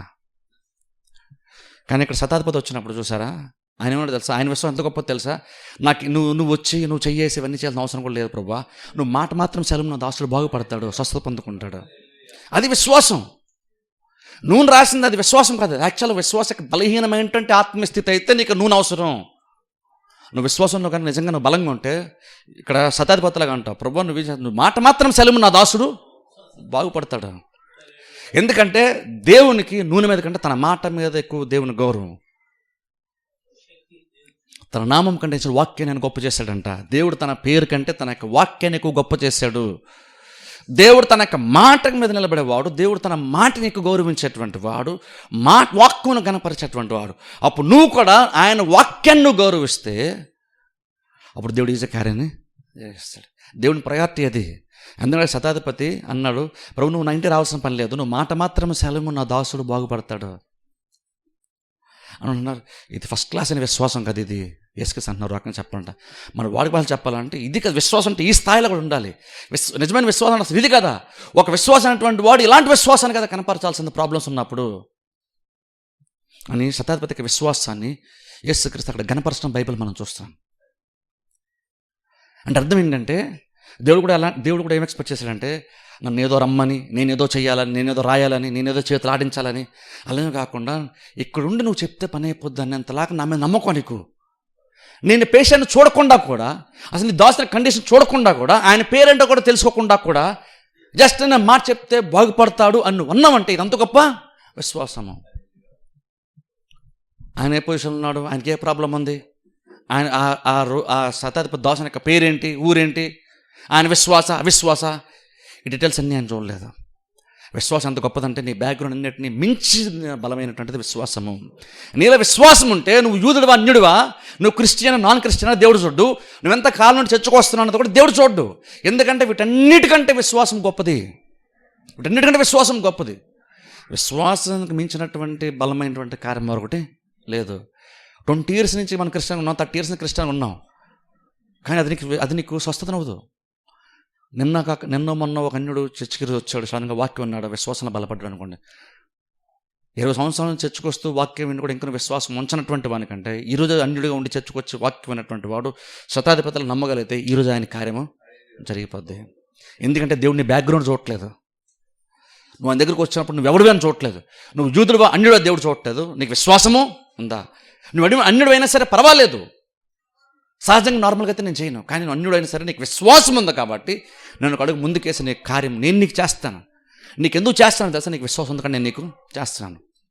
జస్ట్ క్రిస్టియన్స్ కాబట్టి దేవుడు కార్యం జరిగిపోద్దా అంటే, ఒకసారి మీరు చూడండి బైబిల్లోకి వెళ్తే చూడండి, యేసుక్రీస్తు చాలా సందర్భంలో కొంతమంది విశ్వాసాన్ని బట్టి స్పందించారు. ఒకసారి శిష్యులు యేసుక్రీస్తు అందరూ కూడా పడవలు వెళ్తున్నారు, అల్లొచ్చి కొట్టేస్తున్నాయి పడవని. అలా కొడుతున్న శిష్యులు అందరూ కూడా భయపడిపోయి యేసుక్రీస్తు దగ్గరికి వెళ్ళి, ప్రభువా మేము నశించిపోతానికి చింత లేదా అన్నారు. అప్పుడు వేసిన అల్ప విశ్వాసులారా అన్నారు. అంటే విశ్వాసం ఉంది కానీ అల్పమైన విశ్వాసం ఉంది కాబట్టి మీరు నా దగ్గరికి వచ్చారు, కాదు మీరు నశించిపోతానికి చింత లేదా, నువ్వు అసలు పట్టించుకోవట్లేదు ఏంటి అన్నారు. కాబట్టి మీది అల్ప విశ్వాసము. మీకు విశ్వాసం ఉంది కానీ నా దగ్గరికి వచ్చారు, కానీ విశ్వాసం ఎంత అంటే అల్పమైనటువంటిది. ఎంత అల్పమైనటువంటిది అంటే మేము నశించిపోతున్నాం, అసలు పట్టించుకోవట్లేదు ఏంటి, నేను పట్టించుకోవట్లేదు మీరు అనుకుంటున్నారు. ఎందుకంటే అక్కడ ప్రాబ్లం ఏంటంటే మీ విశ్వాసం అంత బలహీనమైంది. అల్ప విశ్వాసం గురించి మనం చూస్తున్నాం. అలాగే విశ్వాసం గొప్ప విశ్వాసం అని ఆ కనాన్ స్త్రీ యేసుక్రీస్తు అంటే మనం చూస్తున్నాం. మరి కొంతమంది చూస్తే అసలు వారు విశ్వాసం ఉంచలేదు. కొంతమంది ఏది యూదా ప్రాంతంలో యేసుక్రీస్తు తిరుగుతున్నప్పుడు కొన్ని ప్రాంతాలకు వెళ్ళినప్పుడు వారు ఆయన విశ్వాసము ఉంచలేదట. అందుకనంటే బైబిల్ చెప్తున్న మాట ఏంటంటే అక్కడ అంటే అనేక అద్భుత కార్యాలు ఆయన అక్కడ చేయలేదంట. ఎక్కడ చేయలేదు తెలుసా? అన్యుల దగ్గర కాదు. ఒక అన్యుడు పరిధి దాటి అన్య ప్రాంతాన్ని దాటి యూదా ప్రాంతంలోనికి వచ్చి యేసుక్రీస్తుని తన విశ్వాసం చేత ఇంప్రెస్ చేసి మరి అద్భుతంగా కార్యం పొందుకున్నాడు. కార్యం పొందుకోవడమే కదా, ఆయన విశ్వాసం యేసుక్రీస్తు ఎగ్జాంపుల్గా ఎత్తి చూపించారు యూదులకి, విశ్వాసాలందరికీ కూడా. అలా కూడా కొంతమంది బయట వాళ్ళు వచ్చి పొందుకున్నారు. కానీ కొంతమంది ఇంట్లో వాళ్ళే అంటే యూదులుగా ఉండి కూడా కొంతమంది కొంత గ్రామాలకు వెళ్ళినప్పుడు అక్కడ అనేక అద్భుతాలు చేయలేదంట. ఎందుకు తెలుసా? వాళ్ళు ఏమన్నారు తెలుసా? వాళ్ళు అన్నారు, ఈయన వడ్రంగి కుమారుడు కాడా అన్నారు. ఈయన వడ్రంగి కుమారుడు కాడా, ఈ నజరత్లో పుట్టాడు కదా, నజరత్లో నుంచి మంచిదని వస్తుంది ఏంటి, నజరత్లో విలువైంది ఏదన్నా అసలు ఉంటుందా? అదంతా ఏం చెప్తుందంటే యేసుక్రీస్తు పట్ల వాళ్ళకున్న వైఖరి చెప్తుంది. కాబట్టి అదేం చెప్తుంది? వారికి అవిశ్వాసం. అక్కడ అవిశ్వాసాన్ని బట్టి యూదుల దగ్గర కూడా ఇది అబ్రహాము సంతానం ఉండి వాగ్దానం చేయబడినటువంటి వాళ్ళకు కూడా కొన్ని అద్భుతాలు క్రీస్తు చేయలేదు.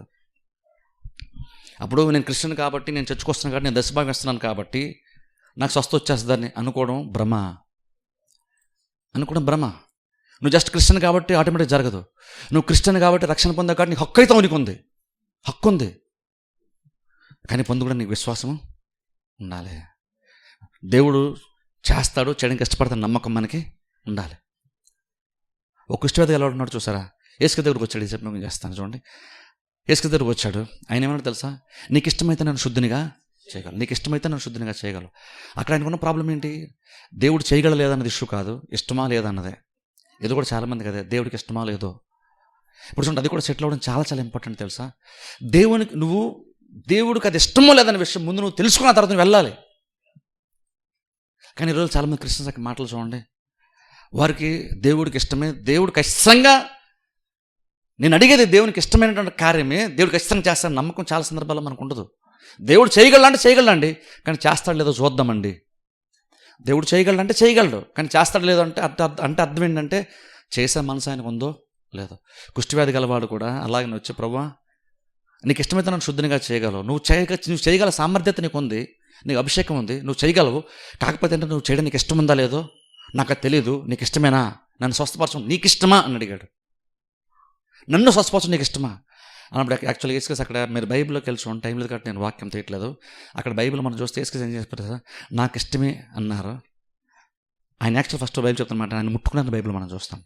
ఇప్పుడు ఒకసారి ఆలోచించండి, యేసుక్రీస్తు అభిషేకం పడినటువంటి వాడే కదా, దేవుడే స్వయంగా అభిషేకించాడు, దయ్యాలు వెళ్ళగొట్టాడు, అద్భుతాలు చేయగలిగాడు. ఆయనకున్నంత అభిషేకం ఏ మనిషి కూడా ఉండదు. ఆయన యేసుక్రీస్తు పట్టుకున్నారు, స్వస్థ పొందుకున్నాడా? మీరు బైబిల్కి వెళ్ళి చదవండి, అక్కడ ముట్టుకోగానే స్వస్థ పొందుకోలేదు. ముట్టుకున్న తర్వాత అప్పుడు వేస్తున్నారు, నాకు ఇష్టమే శుద్ధుడవు కమ్ము అన్న మాట అన్న తర్వాత స్వస్థత పొందుకున్నాడు.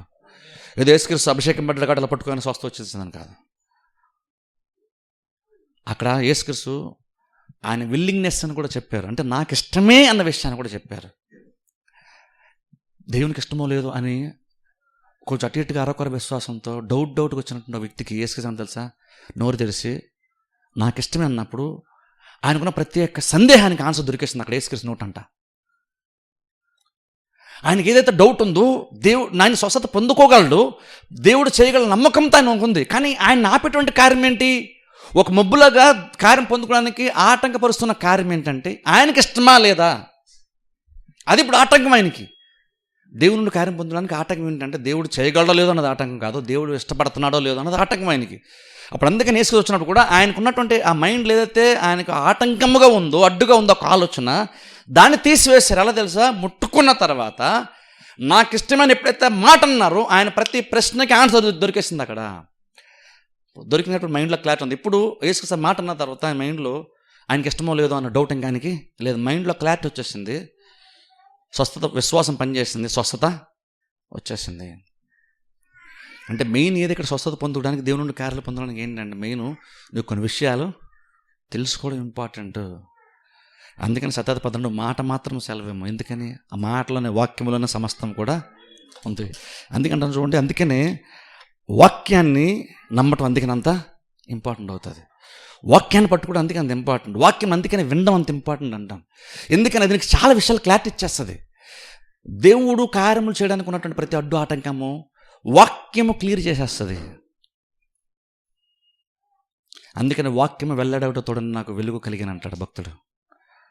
అంటే ఏంటంటే ఇంతకుముందు ఏంటంటే అన్ని చాలా డౌట్లు, చాలా ఏంటంటే క్లౌడీగా ఉందన్న మైండ్లో అంతా కూడా అంధకారంలాగా ఉంది.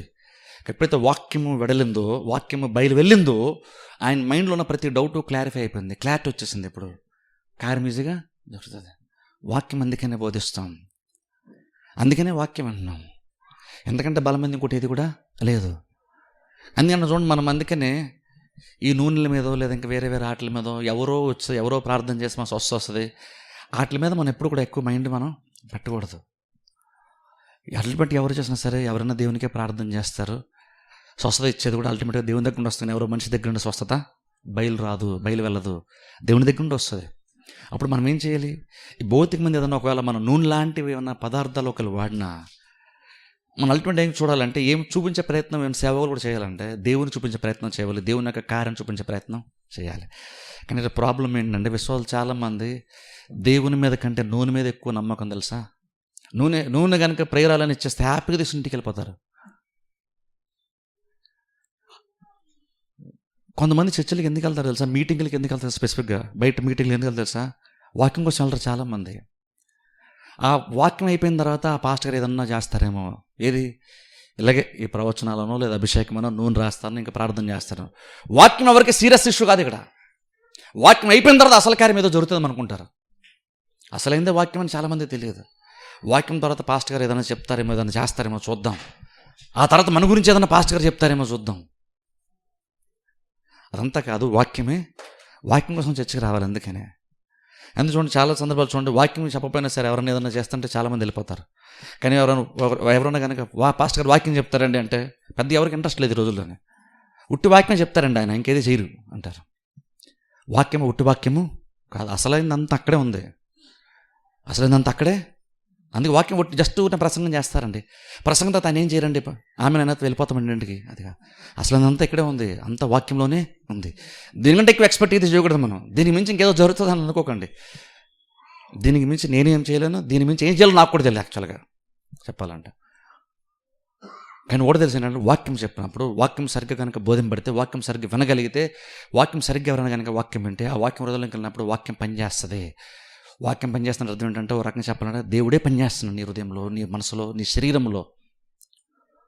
అప్పుడు దాని అర్థం ఏంటంటే, వాక్యం పనిచేస్తున్న అర్థం ఏంటంటే దేవుని యొక్క సామర్థ్యము, దేవుని అభిషేకమే నీ జీవితంలో పనిచేస్తున్న అర్థం. ఎందుకంటే ఒట్టిగా నూనె రాస్తే పని అయిపోదు. నూనె రాసిన తర్వాత కొన్ని విషయాల వారికి తెలియజేస్తారు. అది దేనికి గుర్తో చెప్తారు. నూనె రాయడం కోసం నూనె రాయం, దేవుని యొక్క అభిషేకం నీ పని చేయాలి కాబట్టి నూనె రాస్తాం. కానీ అందరూ నూనె గురించి మాట్లాడతారు కానీ అభిషేకం గురించి ఎవరు మాట్లాడరు. నూనె గురించి మాట్లాడతాం కానీ పరిశుద్ధాత్మ కార్యం గురించి ఎవరు మాట్లాడడం. నూనె రాస్తాం కానీ సిలువు దగ్గర తీసుకెళ్ళి, నీకు ఈరోజు రావాల్సిన స్వస్థత సిలువలోనే దానికి ఆన్సర్ ఉంది, నువ్వు సిలువ వైపు చూడు, నీ స్వస్థ వస్తుంది. ఎందుకంటే ఆ రోజున మోషే కూడా సిలువను పెట్టాడు, ఇత్తల సర్పాన్ని చేసి ఒక మ్రాను మీద వేలాడ తీశాడు. నిదాన్ని చూసిన ప్రతి వాళ్ళు స్వస్థత పొందుకున్నారు. నువ్వు కూడా సిలువ వైపు చూడు అని చెప్పేవాళ్ళు తక్కువ, ఆయిల్ వైపు చూడు అంటున్నారు చాలామంది. పైకి ఈరోజు చాలామంది అయితే నేను 30 రోజులు ఆయిల్ గురించి దేవుని దగ్గర పెట్టి ప్రార్థన చేసి 30 రోజులు ప్రార్థన చేసి తీసుకొచ్చానంటారు చాలామంది. ఆయిల్ 30 రోజులు ప్రార్థన చేశాను దాని గురించి అనగానే ఇంకా నూనె ఇంకా పవర్ఫుల్ అయిపోయింది ఇప్పుడు. ఇది దేవుడి కంటే. ఎందుకని దేవుని సన్నిధానంలో ఆయిల్ని పెట్టంట ఓ పాస్టర్ గారు 30 రోజులు ప్రార్థన చేసి అప్పుడు తీసుకొచ్చాడంట ఆయిల్ని. ఇప్పుడు 30 రోజులు ఆయిల్ కోసం ప్రార్థన చేసినట్టు ఇప్పుడు రాసుకొని మీకు స్వస్థ వచ్చేస్తుంది. ఎందుకని 30 రోజులు ప్రార్థన చేస్తాడు ఆయిల్ గురించి. అలా బోల్డ్ మంది చాలా చెప్తారు. అప్పుడు అల్టిమేట్గా అలా చెప్పినప్పుడు నువ్వు కూడా ఏం చెప్పావంటే, నువ్వు ఆయిల్నే చూపించావు, నువ్వు దేవుణ్ణి చూపించలేదు. అప్పుడు చూసిన వాళ్ళు కూడా నూనె చూశారు తప్ప దేవుణ్ణి చూడలేదు. నువ్వు దేవుని చూపించలేదు, నువ్వు చూపించావు. నూనె రాసుకోండి కానీ స్వస్థపరిచేది నూనె కాదు, నీ విశ్వాసం స్వస్థపరుస్తుంది, దేవుడిని స్వస్థపరుస్తుంది చెప్పట్లేదు కదా. ఎవరైనా చెప్పేవాళ్ళు మీరు చూస్తారా? ఖచ్చితంగా జ్ఞానం చెప్తారు. నూనె అమ్మేవాళ్ళు అయితే ఎవరు ఆ విషయం చెప్పరు. ఎందుకంటే ఒక్కసారి అది కానీ దేవుడు స్వస్థపరిచేది నూనె కాదు, దేవుడు అంటే ఎవరు ఆయిల్ కొనరు. అందుకే అది చెప్పరు వాళ్ళు. కానీ యాక్చువల్ స్వస్థపరిచేది దేవుడు. కానీ మన ప్రొజెక్షన్ అంతా కూడా నూనె మీదకి వెళ్ళిపోయింది ఇప్పుడు. అందుకని ఇప్పుడు చూడండి అభిషేకం అందుకని ఎక్స్ప్లెయిన్ చేశాను. ఎందుకని మనం ఏదో గొప్ప వాళ్ళు అందరూ ఏదో తక్కువ వాళ్ళని, మనం ఏదో గొప్ప వాళ్ళని తక్కువ చేయడానికి కాదు, మనందరికీ తెలియాలి అసలు నూనె ఎందుకు రాస్తున్నాం తెలియాలి. అందుకే అంతా ఈరోజు ఎక్స్ప్లెయిన్ చేశాను నేను. ఉట్టిగా నూనె రాయడం కోసం నూనె రాయం, అభిషేకం కోసం నూనె రాస్తాం.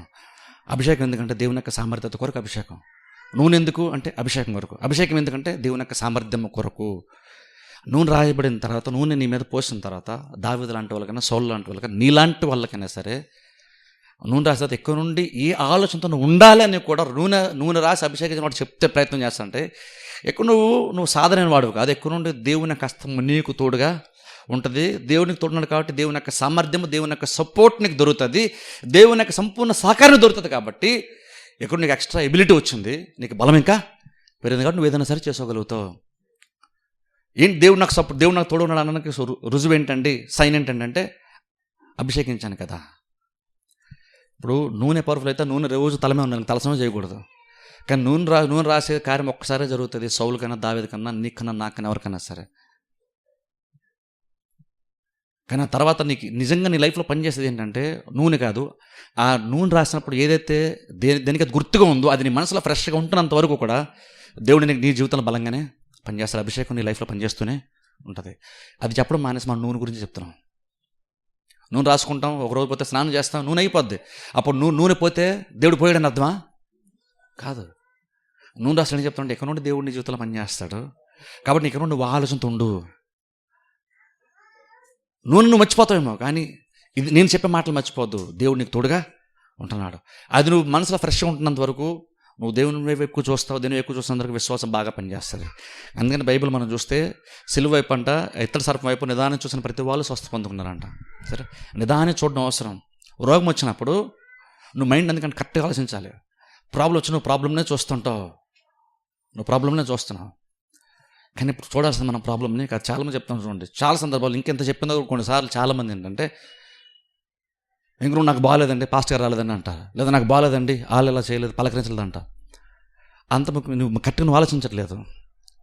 ఏంటి ఆలోచించాలంటే, నీకు బాగోలేదు, నువ్వు సిలువైపు నిదానం చూడు, మనిషి వైపు చూడద్దు. నువ్వు ఎవరిని వస్తే మంచిదే, రాకపోయినా ఫీల్ అవ్వాల్సిన అవసరం లేదు. ఎందుకంటే వాళ్ళ నీకు వస్తుందని దేవుని నీకు స్వస్థ వస్తుంది. అప్పుడు రాళ్ళ గురించి నువ్వు ఆలోచించడం మానేసి నువ్వు నిదానించి దేని వైపు చూస్తే నీకు స్వస్థ వచ్చేస్తుంది. నువ్వు ప్రాబ్లం జయించేస్తావు. నువ్వు కరెక్ట్గా ఆలోచించగలిగితే ప్రాబ్లంలో కూడా నిదానించి చూడడం అంటే కూడా అర్థం ఇదే. ప్రాబ్లం ఉన్నప్పుడు కూడా అందరి వైపు చూడకుండా, మనుషుల వైపు చూడకుండా, ప్రాబ్లం వైపు చూడకుండా ఎవరైతే నిదానించి ఆ ఇతర సరఫరా వైపు చూసారు వారు అందరూ స్వస్థ పొందుకున్నారు. అంటే నీకు ప్రాబ్లం వచ్చినప్పుడు కూడా నువ్వేం చేయాలి తెలుసా? ఎవరెవరు దర్శిస్తున్నారు, ఎవరెవరు దర్శించలేదు, ఎవరెవరు ఇంటికి వచ్చి పలకరించలేదు, ఇవన్నీ పక్కన పెట్టేసి నీకు ప్రాబ్లం వచ్చింది, ప్రాబ్లం నువ్వే జయించాలి, నీ విశ్వాసం నువ్వు దాన్ని జయించాలి. కాబట్టి నీకు ప్రాబ్లంలో కూడా సిలువ వైపు చూడడం నేర్చుకో, దేవుని వైపు చూడడం నేర్చుకో, నిదానించి చూడడం నేర్చుకో. నేను డైవర్ట్ చేసే చాలా అంటే నిదానించి చూసినప్పుడు నీకు కొన్ని విషయాలు అర్థమవుతాయి. నువ్వు ఆలోచిస్తున్నప్పుడు సిలువ గురించి కొన్ని కార్యాలను ఆలోచిస్తున్నప్పుడు, వాక్యం గురించి ఆలోచిస్తున్నప్పుడు నీ మనసు కరెక్ట్గా ఆలోచిస్తే నీకు కొన్ని వాక్యాలు దేవుడు జ్ఞాపకం చేస్తాడు, గుర్తొస్తుంది. విశ్వాసం బలంగా పనిచేస్తుంది. విశ్వాసం బలంగా పనిచేసినప్పుడు నీ జీవితంలో ఖచ్చితంగా కార్యం జరుగుతుంది. నువ్వు స్వస్థత పొందుకుంటావు, ప్రాబ్లంను చేస్తావు. స్వస్థత పొందుకుని ఆరోగ్యవంతులుగా నువ్వు మరలా ప్రాబ్లం నువ్వు బయటికి వస్తావు. అది ఎవరో మనుషులు రావడం వల్ల మానేయడం వల్ల జరగదు, నువ్వు దేవుని చూడడం వల్ల జరుగుతుంది. నువ్వు అల్టిమేట్ నువ్వు ప్రాబ్లంలో ఉన్నప్పుడు ఎంతమంది నేను చూడడానికి వచ్చారాలి దాన్ని ఇష్యూ కాదు. ఇక్కడ నువ్వు ప్రాబ్లం బయట రావడం నీకు ఇంపార్టెంట్ అవ్వాలి. అందుకోసం నువ్వే ప్రయత్నం చేయి, నువ్వే విశ్వాసం ఉంచు, నువ్వే కరెక్ట్గా ఆలోచించు, నువ్వే వాక్యాన్ని జ్ఞాపకం చేసుకో, వాక్యం విను, బలపరచబడు. అప్పుడు విశ్వాసం పనిచేస్తే కార్యము జరుగుతుంది. ప్రార్థన చేసి అందరూ తల వంచి కళ్ళు మూసుకోండి. మమ్మల్ని మిక్కిలిగా ప్రేమిస్తున్న మా పరమ తండ్రి, పరిశుద్ధ దేవ, నీ పరిశుద్ధమైన శ్రేష్ఠ నామమునకు వందనాలు స్తోత్రాలు చెల్లిస్తున్నాం తండ్రి. ఉదయకాల సమయంలో ప్రభు ఇచ్చిన మాటలను బట్టి మీకు వందనాలు తండ్రి. విశ్వాసం ఎలా పనిచేస్తుందో, స్వస్థత మేము ఎలా పొందుకుంటామో ప్రభా, ఈ దినాన్ని తండ్రి కొన్ని విషయాలు మీరు మాకు బోధించారు ప్రభా, మీకు స్తోత్రాలు. స్వస్థత పొందుకోవడానికి ప్రభా సాధారణంగా మనుషులంగా తండ్రి మాకున్నటువంటి అనేక రకాల అపోహలన్నింటినీ ప్రభా మీ సత్యవాక్యం ద్వారా తొలగించి సత్యాన్ని గ్రహించే ప్రభా స్వతంత్రులుగా మేము బ్రతడానికి ప్రభా వెలుగును ప్రకాశింపచేసావు, మీకు స్తోత్రాలు ప్రభా. కార్యం ఎలా పొందుకుంటామో మాకు జ్ఞానం ఇచ్చావు ప్రభా, మీకు స్తోత్రాలు చెల్లిస్తున్నాం తండ్రి. ఈ మాటల ప్రభా మేము జ్ఞాపకం చేసుకొని మా బలహీనతల్లో, మా సమస్యల్లో ప్రభా మేము సరైన విధానంలో ఆలోచిస్తూ మా విశ్వాసం సరిగ్గా పనిచేసేటువంటి రీతిలో ప్రభా మేము ఆలోచించి ఆ విశ్వాసం ద్వారా మీ నుండి స్వస్థతను కానీ ఇంకా అనేకమైన కార్యాల ప్రభు మేము పొందడానికి మాకు సహాయం చేయమని ప్రార్థిస్తున్నాం. ఇచ్చిన వాక్యాన్ని బట్టి ప్రభు మీకు వందనాలు. ఈ వాక్యంతో సాధన దొంగిలించకుండా మా రీతిలో భద్రపరుచుకొని ప్రభా మా బలహీనతల్లో, సమస్యల్లో, అనారోగ్య పరిస్థితుల్లో ప్రభా ఈ మాటలు జ్ఞాపకం చేసుకుని ప్రభా మీరు ఇచ్చే స్వస్థతను మేము పొందుకోవడానికి సహాయం చేయమని ప్రార్థిస్తాం. పెద్దమైన వాక్యాన్ని దీవించండి, ఆశీర్వదించండి, ఫలింపచేయండి. వాక్యాన్ని ప్రతి బిడ్డని మీరు దీవించి ఆశీర్వదించమని యేసుక్రీస్తు నామమున ప్రార్థిస్తున్నాం మా పరమ తండ్రి. ఆమేన్, ఆమేన్.